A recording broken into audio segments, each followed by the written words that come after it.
हाँ, तो हम लोग देखो ज्ञान वैराग्य की चर्चा करते हैं, वृंदावन वाले क्या चर्चा करते हैं पता है? वृंदावन वाले कहते हैं, बोले ठाकुर जी किशोरी जी से पूर्णिमा पर मिलते हैं। आज हम क्यों बोल रहे हैं हमें ही नहीं पता, क्यों वृंदावन रस आ रहा है बार बार, सुन लो। अब वृंदावन के रसिकों की क्या, उनकी सोच क्या है? ग्रंथों को पढ़े हुए हैं, बहुत ज्ञानी हैं, व्याकरण शास्त्र आता है, लेकिन उनके चिंतन में क्या चल रहा है? चिंतन में यह चलता है ठाकुर जी और किशोरी जी रोज मिलते हैं जी, रोज मिलते हैं। तो पूर्णिमा पर मिलते होंगे तो ठाकुर जी दिखते होंगे, लेकिन पूर्णिमा के बाद जैसे ही चंद्रमा घटने लग जाता होगा, किशोरी जी को ठाकुर जी दिखते कैसे होंगे? और अमावस्या पर तो क्या ही करना पड़ता होगा किशोरी जी को। अमावस्या पे ठाकुर जी तो मिलते हैं अमावस्या को भी। अब अमावस्या को तो ठाकुर जी अंतर ध्यान हो जाते होंगे, किशोरी जी को कहनी पड़ती हो कि श्याम सुंदर ने हंसो, दांत दिखेंगे तो पता चलेगी तुम कहां हो। अब ये चिंतन है ब्रजवासियों का। तभी एक हमारी कथा की श्रोता, उसने इतना सुंदर भाव प्रस्तुत किया इस पर। बोले महाराज जी, हमें ऐसा लगता है कि अमावस्या के दिन किशोरी जी जब व्याकुल होती होंगी ना, तो किशोरी जी के चित्त की व्याकुलता प्रकृति को अनुभव हो जाती है, वायु को, जल को, थल को, अग्नि को, इन सबको अनुभव हो जाता। अरे किशोरी जी व्याकुल हो रही हैं, तब प्रकृति जुगनुओं को भेजती होगी, जाओ किशोरी जी के पास, और तब उड़ते हुए जुगनू आते होंगे। और किशोरी जी के सन्मुख जैसे ही जुगनू आते होंगे, किशोरी जी एक एक जुगनू को उठा करके ठाकुर जी के, अब जुगनू में कितना प्रकाश होता है, एक जगह जुगनू बैठता है तो केवल उतनी जगह का ही प्रकाश होता है। अनेक जुगनू आ गए, किशोरी जी व्याकुल हैं, श्याम सुंदर दिख नहीं रहे हैं, तभी जुगनुओं का भंडार उड़ता हुआ आया, और किशोरी जी के सन्मुख मानो जैसे थाल में मोती आ गए हो कि श्रृंगार करो। और किशोरी जी एक एक जुगनू को उठा रही हैं, एक को कान पे बैठाया तो यहां से कान दिखने लगे, एक को मुकुट पर बैठाया तो यहां से मुकुट दिखने लगा, मोतियों के ऊपर सजाया तो मोती दिखने लगे, गाल पर भी दो दो बैठा दिए तो गाल भी दिखने लगे। यहाँ जो पत्रावली ठाकुर जी बनाते हैं उन पर भी एक एक ऐसे जुगनू आसपास छोड़ दिए, वो बैठ नहीं रहे हैं, वो आगे पीछे थोड़े ऐसे उड़ रहे हैं, ठाकुर जी का मुखमंडल दिखे। सर्वांगण श्री अंग पर जुगनुओं को विराजमान किया। आहा, त्रिभंग ललित श्याम सुंदर जुगनू बिहारी बने हैं आज। कौन ने बनाए? किशोरी जी ने बनाए। और जैसे ही श्याम सुंदर की इस छवि को देखा, अमावस्या के चंद्रमा ने विचार किया, धिक्कार है हमको कि हम आज अदृश्य हैं। तुरंत महादेव से प्रार्थना की कि हमारे श्राप को दूर करो। श्राप लगा ना चंद्रमा को कि एक दिन अदृश्य होगा। महादेव कहते हैं कैसे दूर कर दें तुम्हारे श्राप को? बोले अरे देखिए ना, श्याम सुंदर को देखने के लिए किशोरी जी को इतना श्रम करना पड़ रहा और हम अमावस्या बने बैठे हैं। हे महादेव, आज हमको कैसे भी आप पूर्णिमा बनाओ। तब महादेव आते हैं और आकर के एक दिन के लिए अमावस्या के चंद्रमा का श्राप दूर कर देते हैं, और अर्धरात्रि में अमावस्या के दिन कुछ क्षणों के लिए किशोरी जी को दर्शन हो जाए, इसलिए पूर्णिमा का चंद्रमा प्रकट हो जाता है और किशोरी जी लाल जी के साथ रास विहार करते हैं। ये है वृंदावन रस। वहां पर कोई इच्छा नहीं, बस प्रिया प्रियतम का ही चिंतन करते रहते हैं। ये कैसे सोते होंगे, ये कैसे उठते होंगे, ये मिलते कैसे होंगे। अब एक जगह हमारे यहां पद है, किशोरी जी सखियों के साथ, ठाकुर जी सखाओं के साथ। अब भाई प्रेम में भले ही सबको पता है कि ये प्रेमी हैं, लेकिन फिर भी सबके सन्मुख तो संकोच ही होता है ना। आजकल के बच्चों को नहीं होता, वो बात अलग है। आजकल के बच्चों बिल्कुल संकोच नहीं करते। हमारी कहीं कथा थी तो दो आए दंपति, युवा ही थे, 25-26 साल के होंगे, तो प्रणाम किया। अब मेरे को संकोच में क्या कहूं, ये बहन भैया हैं कि पति पत्नी है, कौन है? मैंने कहा अच्छा, कहाँ से आए? महाराज जी यहीं से आए हैं, हम दोनों पढ़ते हैं साथ में। अब मैं मन में सोचूं, एक ही परिवार से भैया बहन छोड़ दिए हैं, हॉस्टल में हो सकता है हूँ मिलने। मैंने कहा अच्छा क्या पढ़ते हैं आप? बोले ये इंजीनियरिंग करता है और मैं अभी सीए की पढ़ाई कर रही हूँ। मैंने कहा अच्छा। एक ही घर में रहते हैं। नहीं नहीं नहीं महाराज जी, ये मेरे प्रेमी हैं। मैंने कहा अच्छा। मैंने कहा ब्याह हो गया आपका? बोले नहीं ब्याह नहीं हुआ, पर हम साथ ही रहते हैं। मैंने कहा ब्याह की क्या योजना? ब्याह की अभी योजना नहीं, ऐसी अच्छा लग रहा है। मैंने वाह, हमसे क्या चाहिए? बोले हम रोज आपकी कथा सुनते हैं। मैंने कथा सुन के ब्याह की इच्छा नहीं हो रही आपकी? ये नहीं होता कि संग चलें, धर्म का पालन करें? नहीं महाराज जी अभी। मैंने कि भाई देखो, अब कथा सुनकर के अगर धर्म पालन की इच्छा हो तो कथा सुनो, और तुम ये सब ही करना है खुले में ऐसे। मैंने कहा ये तो अच्छा नहीं है। आजकल के युवाओं को संकोच नहीं होता। पर प्रेम, एक बात लिख लीजिएगा, प्रेम शुद्ध वही है जहां संकोच है। पति पत्नी के बीच में संकोच है, प्रियतम प्रियतमा के बीच में थोड़ा संकोच है। अगर संकोच नहीं है, सब स्पष्ट है, सब खुला है, तो वहां प्रेम टिक नहीं पाएगा। संकोच करना चाहिए थोड़ा। तो किशोरी जी संकोच करती हैं सबके सामने ठाकुर जी से बात करने में, भले ही सबको पता है, लेकिन जैसे ही श्याम सुंदर सामने से आते हैं तो किशोरी जी थोड़ी नजर छुपा लेती हैं, थोड़ा ऐसे खुद को ढक लेती हैं, ललता विशाखा को आगे कर लेती हैं, तुम आगे चलो, देखो श्याम सुंदर आ रहे हैं। देखना भी है और संकोच भी करना है। तो कहते हैं फिर श्याम सुंदर से बात कैसे होती है किशोरी जी की? क्योंकि सुबह तो संकोच करती हैं और शाम को एक ही स्थान पर रासलीला भी हो जाती है। ठाकुर जी को, किशोरी जी को कैसे पता होता है कि आज हमें कहां रास विहार करना है? बात तो हुई नहीं पूरे दिन। इतना सुंदर भाव हमारे ब्रज के रसिक वर्णन करते हैं।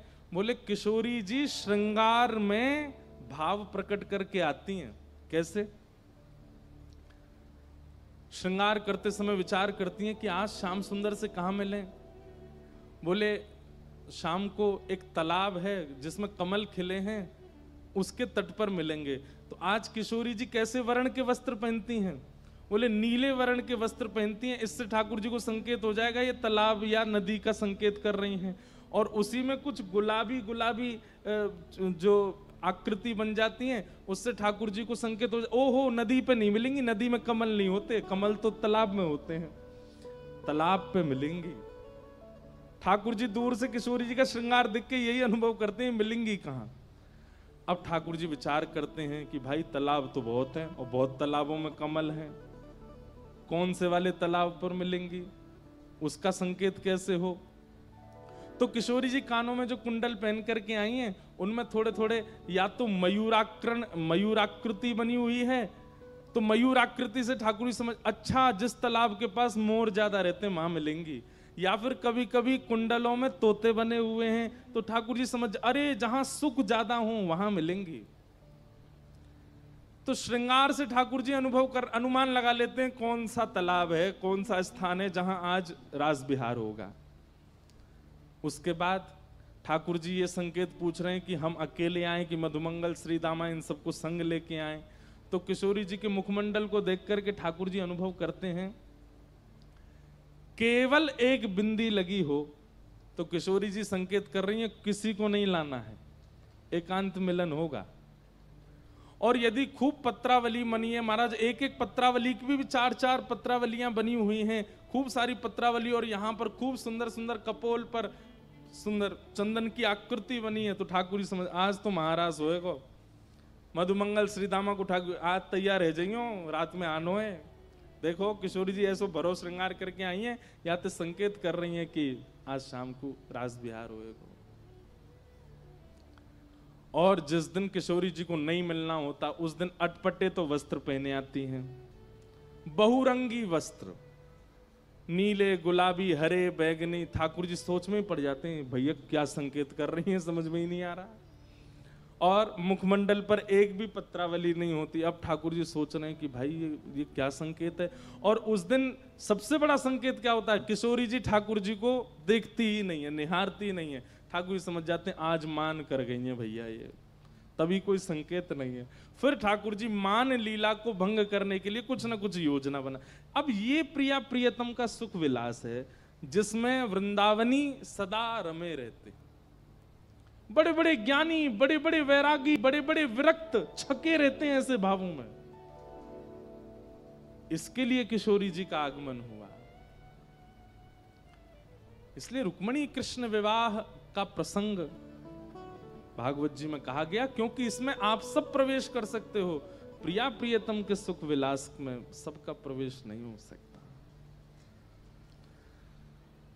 तो रुक्मणी जी के साथ ठाकुर जी का विवाह हुआ। आज तो भैया सूर्य नारायण बहुत ही जोर से चमक रहे हैं आकाश में, सब बहुत परेशान हो रहे हो। चिंता मत करो, अभी छटपट कथा पूरी करते हैं नहीं, पजर जाओगे सबरे। ब्रजभाषा में जलने को बोलते हैं पजर गए हो। क्या बोल रहे हैं? पजर गए हो। तो भगवान के रुक्मणी जी के साथ में विवाह हुआ, क्योंकि मूल तत्व तो नारायण है। नारायण का विवाह लक्ष्मी से होता है। दूसरा विवाह ठाकुर जी का जामवती के साथ हुआ। तीसरा विवाह सत्यभामा के साथ हुआ। अच्छा एक बात बोले, आपको तो फिर भी इतने का हवा लग रही होगी, हमारे तो एसी बंद ही पड़े हैं, पता नहीं क्या हो गया इनको। अब हम ऐसे तो बोल नहीं सकते ठीक करो, तो ऐसे ही बता रहे हैं।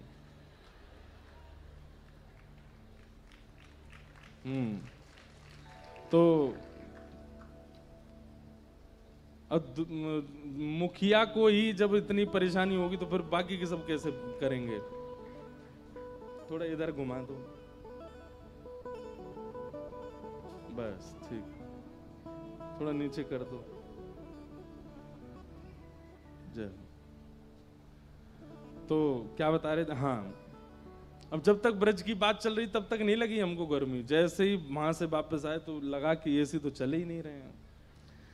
रुक्मणी जी के साथ में विवाह हुआ। दूसरा विवाह ठाकुर जी का जामवती के साथ, तीसरा सत्यभामा के साथ, चौथा कालिंदी यमुना के साथ। भगवान के बंधुओं, ये अष्ट प्रमुख विवाह हैं।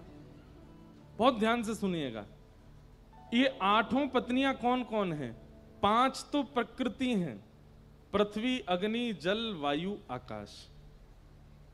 और 3 जो हैं ये भीतर की प्रकृति है, मन, बुद्धि और अहंकार। ये भगवान की अष्टपटरानियां हैं। ठाकुर जी ने देखा जाए तो विवाह नहीं किया है, अपनी ही बनाई हुई प्रकृति पर अपने नाम छोड़ दिए। जैसे हम प्रॉपर्टी खरीद लेते हैं, बहुत दिनों तक वो लावारिश पड़ी रहती है, लेकिन जब दिखता है दूसरों की नजर पड़ रही है तो फिर हम उसकी बाउंड्री करवा के बाहर लिखवा देते हैं, ये अमुक व्यक्ति की प्रॉपर्टी है। ठीक वैसे ही ये पंच तत्व बाहर के, पृथ्वी, अग्नि, जल, वायु, आकाश, और 4 तत्व हमारे भीतर हैं। 5 बाहर, 4 भीतर। 4 भीतर कौन से हैं? मन, बुद्धि, चित्त और अहंकार। अंतःकरण चतुष्ट है। इनमें चित्त तत्व जो है ये परमात्मा है, तो बच्चे भीतर के 3 और बाहर के 5। ये भगवान की अष्टपटरानियां। ठाकुर जी ने प्रकृति से विवाह किया। रुक्मणी जी जो हैं ये अग्नि तत्व हैं, यमुना जी जो हैं ये जल तत्व हैं, कालिंदी। सत्यभामा जो हैं ये पृथ्वी तत्व हैं। इसीलिए भौमासुर नाम के राक्षस को मारने के लिए ठाकुर जी गए, जो कि पृथ्वी का ही बेटा है। तो जब भौमासुर का जन्म हुआ तो पृथ्वी ने कहा, नाथ मेरे पुत्र को कभी मत मारना, क्योंकि किसी ज्योतिषी ने कहा कि आप उसे मारोगे। तब भगवान बोले, जब तक तुम नहीं कहोगे तब तक नहीं मारेंगे।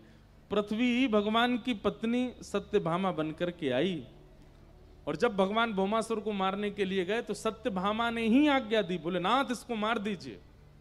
तब भगवान बोले तुमसे ही आज्ञा चाहिए थी, और भगवान ने भौमासुर का वध किया। तो पृथ्वी तत्व कौन? सत्यभामा। इस प्रकार ये अष्ट प्रकृति भगवान की अष्टपटरानी। अब आती है बात 16,100 कौन है?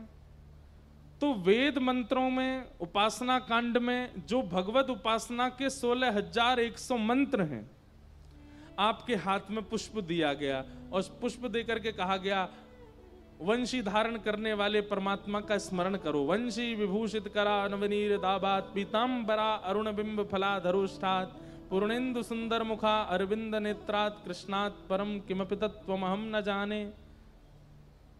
भगवान श्री कृष्ण का स्तवन करने के लिए जिस मंत्र का उच्चारण किया गया, ऐसे 16,100 मंत्र कृष्ण उपासना के, वे सब भगवान की पत्नी बन करके आए, और उनसे ठाकुर जी ने विवाह किया। तो देखा जाए तो किसी भी स्पष्ट जीव से ठाकुर जी ने ब्याह नहीं किया।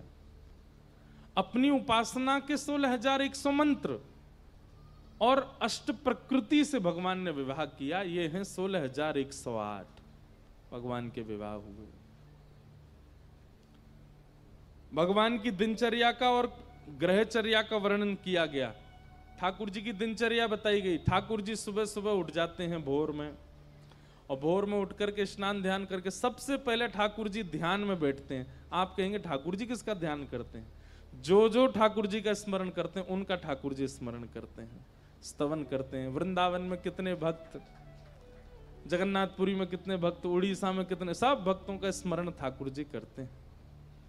और सब भक्तों का स्मरण करने के पश्चात फिर ठाकुर जी अपने पांचजन्य शंख का नाद करते हैं द्वारिका में। पांचजन्य शंख के नाद के बाद भगवान गौशाला जाते हैं, गौ सेवा करते हैं, फिर आकर के बाल भोग पाते हैं।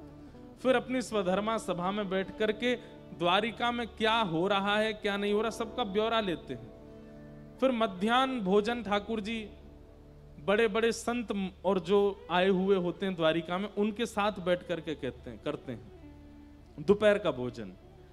रात्रि में फिर ठाकुर जी एक बार द्वारिका भ्रमण के लिए जाते हैं और रात्रि में फिर परिवार को समय देकर उनके साथ प्रसाद पाके शयन करते हैं।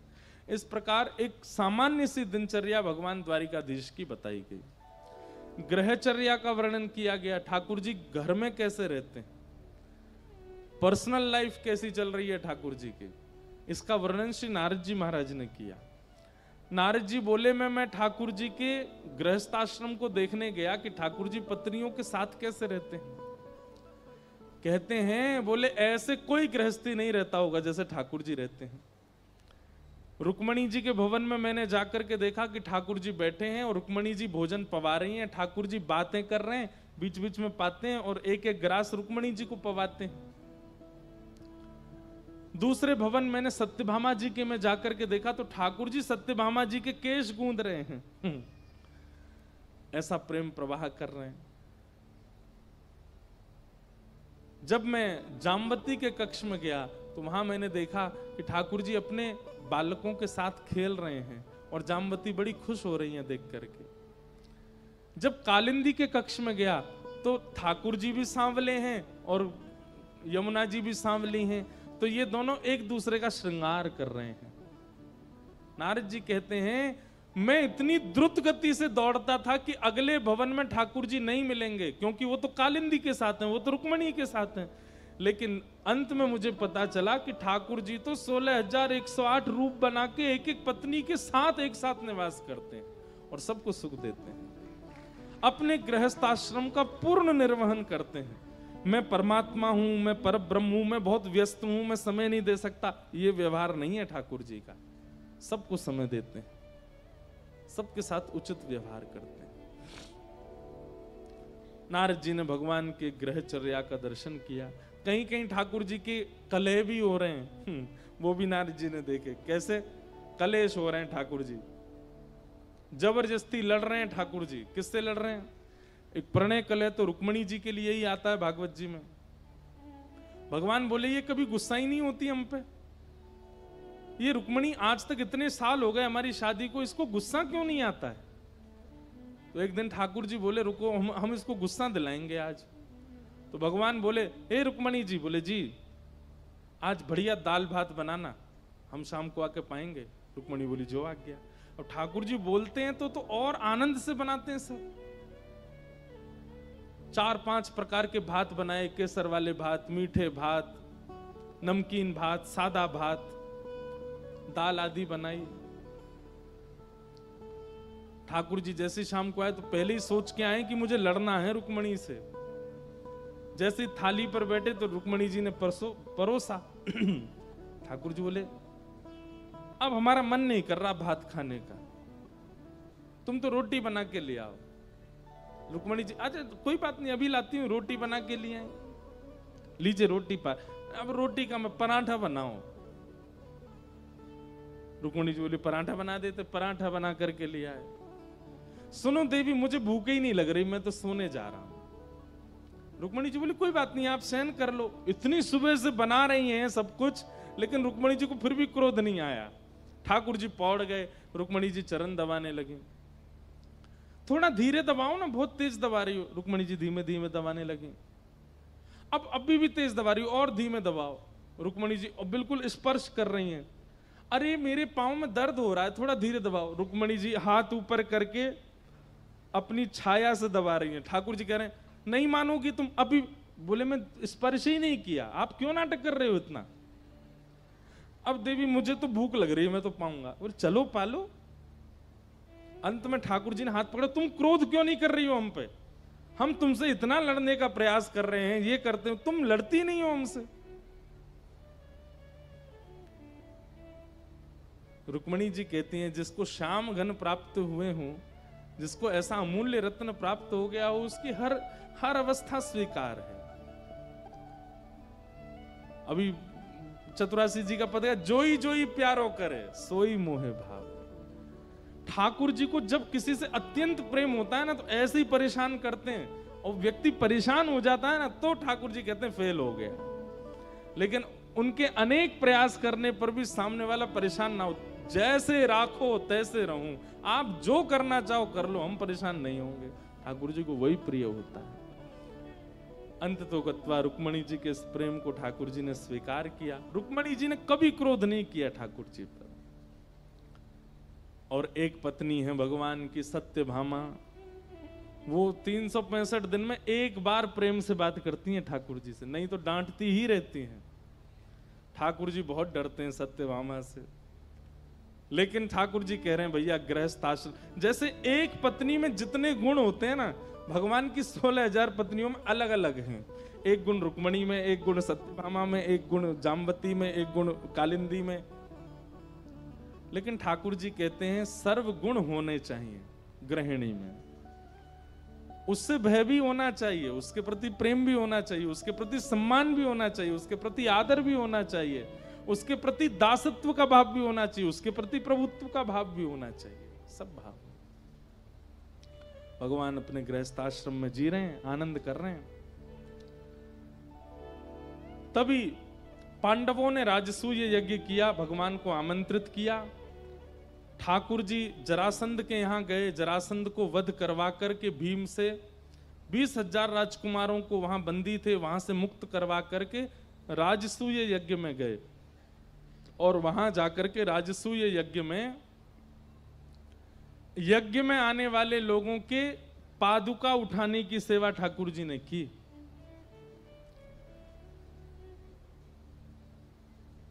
यज्ञ में जबकि अग्र पूजा भगवान की थी, भगवान को ही प्रधान पीठ दी गई थी, लेकिन फिर भी ठाकुर जी यज्ञ में एक सेवा लेते हैं। कौन सी सेवा? बोले जितने लोग यज्ञ में आएंगे सबकी पादुका उठा करके रखने का काम हमारा है। ये देख करके सब आनंदित हो गए। बोले नाथ, जीवन में वर्सेटाइल होना कोई आपसे सीखे। आपको दुनिया प्रभुत्व प्रदान करती है, पर आपका जो स्वरूप है, आपका जो स्वभाव है, वो सबके चित्त को मोह लेता है। भगवान का विष्णु सहस्त्र नाम में एक नाम आता है मान देना। ये दूसरों को मान देना जानते हैं। ठाकुर जी का स्वभाव क्या है? क्रेडिट्स दे देते हैं, करने के बाद भी सब कुछ आपको दे देंगे।